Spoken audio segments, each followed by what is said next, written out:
Дуслар барыгызга да сәлем, всем привет! Вы на канале YouTube Татарочки, меня зовут Алсу Хафиз, за камерой Айнур Ахметов. Сегодня мы завершаем цикл наших роликов про тюркские народы. Речь пойдет про самые малочисленные этносы. Если не видели предыдущие наши выпуски, обязательно посмотрите, они все у нас есть на канале. Поехали! Итак, наш первый народ на сегодня – это караимы. Самоназвание караимов – Карай или Карайлар. Большая часть народа проживает в Крыму. Отличительной чертой караимов является их религия – караимизм, но о ней расскажем чуть позже. Караимский язык относится к кыпчакской группе тюркских языков, и в языке много заимствований из еврейских языков. Различаются северный, южный и крымские диалекты, но в настоящее время все диалекты караимского языка, за исключением северного, практически исчезли. Вот, например, можете послушать, как звучит их речь. Если мы утром приветствуем друг друга, мы будем говорить тан яхша. Если мы приветствуем днем, то мы будем говорить кун яхша. А если вечером, то ахшам яхша. Я тебя люблю. Менса не совем.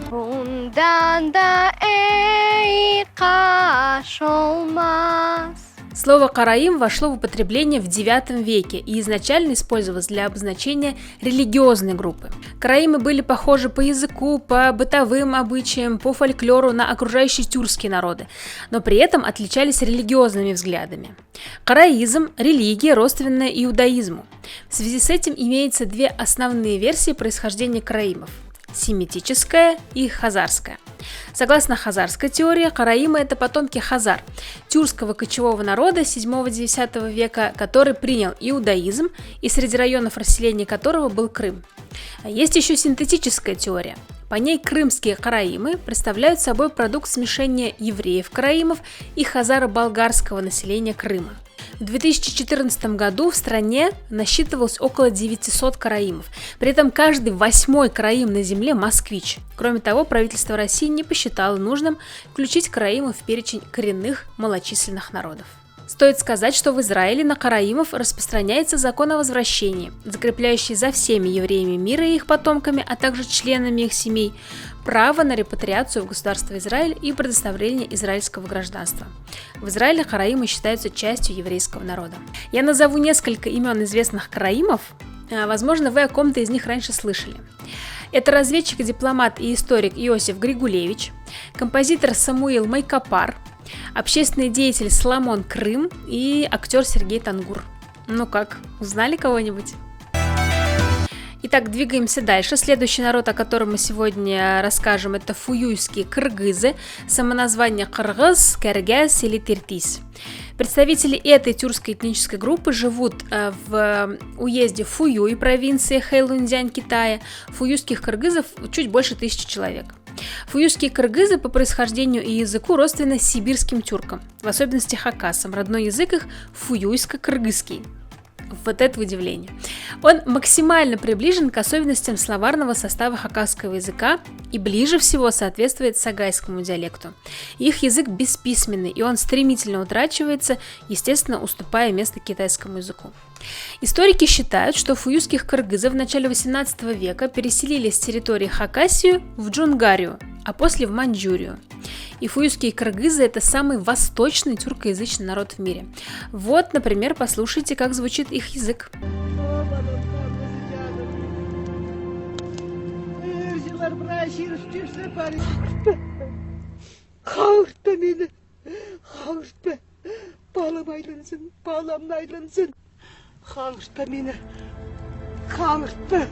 По внешнему виду фуюйские кыргызы заметно отличаются от своих соседей. Большинство имеет заметно светлый цвет лица, европеоидный склад. Есть семьи, где у людей даже сохранились голубые глаза, рыжие и светло-каштановые волосы. Семейная традиция этого народа отрицает браки с другими этническими группами.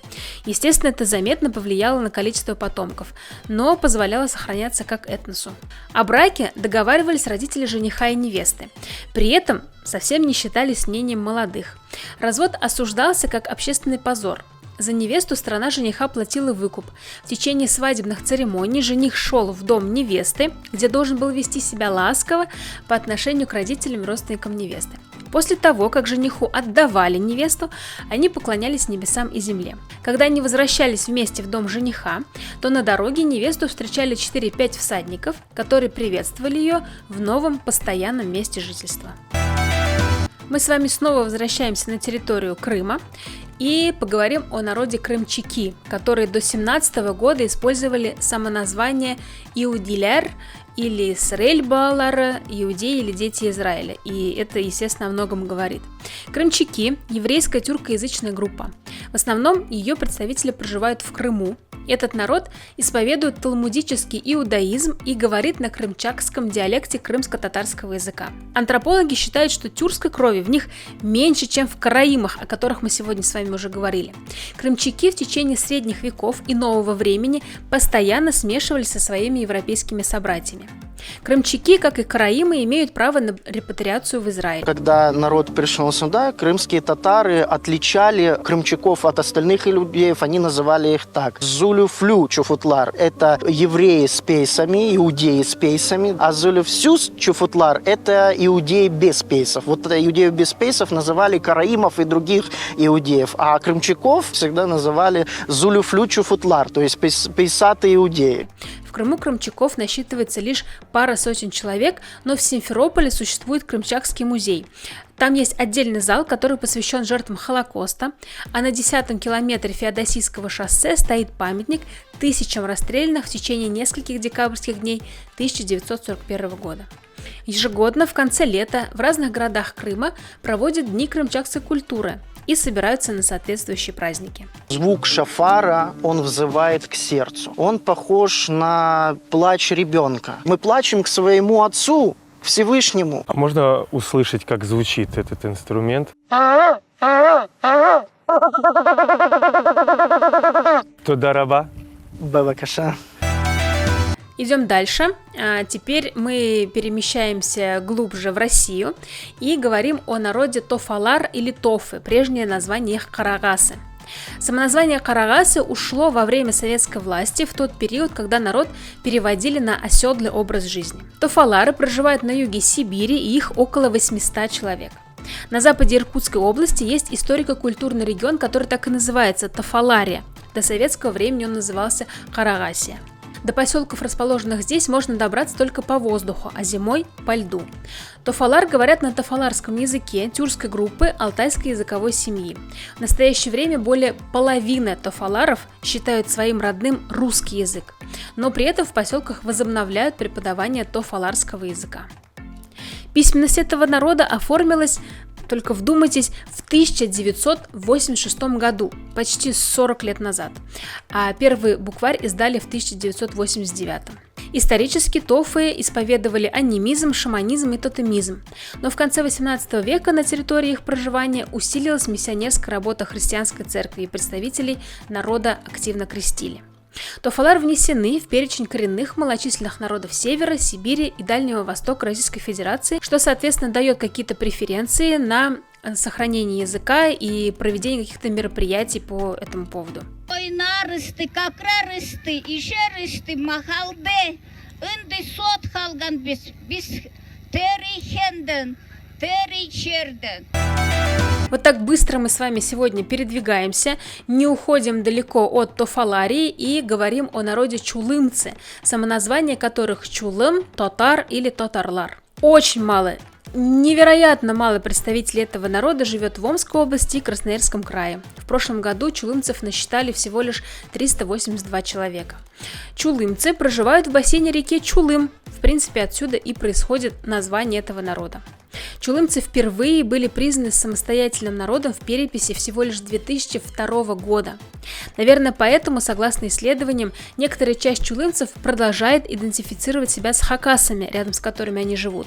Однако большая часть, особенно дети из двухязычных семей, определяют себя как русские.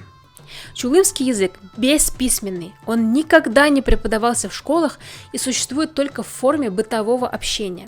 Большинство чулымцев православные, частично они сохраняют традиционные верования и шаманскую практику. У чулымцев существовал весенний праздник Тум-Пайрам, и в некоторых селениях его пытаются возрождать. Одно из мероприятий в рамках праздника – это гонки на обласках.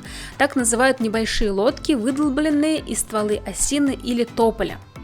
Основным видом деятельности народа было рыболовство, река, которая дала название народу и кормила его. В 2006 году в деревне Пасечная один из жителей, Александр Киндяков, создал кружок по изучению родного языка. Вместе с аспиранткой Томского университета Валерией Лемской они создали букварь исчезающего языка и даже подготовили к печати первый словарь, куда вошли более 1000 слов.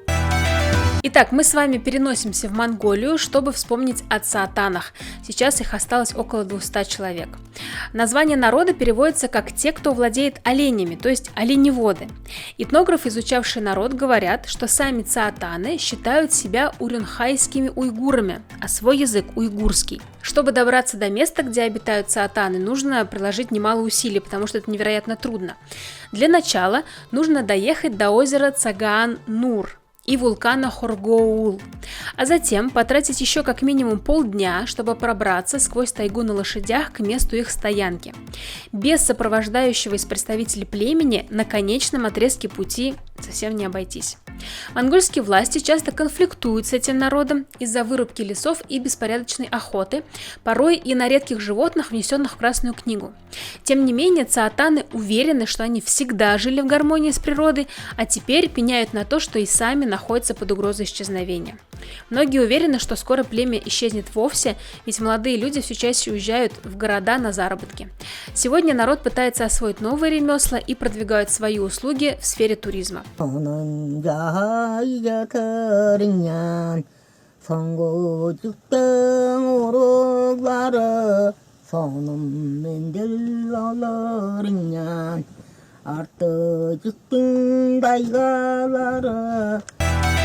Друзья, мы с вами завершаем этот цикл и переходим к самому малочисленному из ныне существующих тюркских народов. Надеюсь, что пока мы записывали серию этих роликов, а делали мы это очень долго, хотя бы несколько представителей илитюрков сохранили себя. Илитюрки – это название того самого малочисленного народа. Живут они в Китае и в Казахстане, и в Китае илитюрки считаются непризнанной этнической группой. Сами они называют себя турками или Джунхуа Минзу. Их устная история говорит о том, что они пришли из Ферганской долины, из Узбекистана. Отдельный илийский тюркский язык принадлежит к орлукским языкам, но китайскими властями он указан как узбекский. Илитюрки ведут кочевой образ жизни и занимаются скотоводством, и, видимо, поэтому в их языке много уникальных слов, связанных с животноводством. Известно, что илитюрки исповедуют ислам суннитского толка. На этом все. Если вам понравился этот ролик, обязательно посмотрите всю серию о тюркских народах. Мы выделили их в отдельный плейлист на нашем канале. Спасибо, что поддерживаете наш канал всеми доступными вам способами. Обязательно переходите в наш телеграм-канал, там иногда бывает очень интересно. И обязательно поставьте лайк этому видео, напишите комментарий и отправьте этот ролик своим друзьям и знакомым. Всем мира, здоровья и добра. Пока-пока.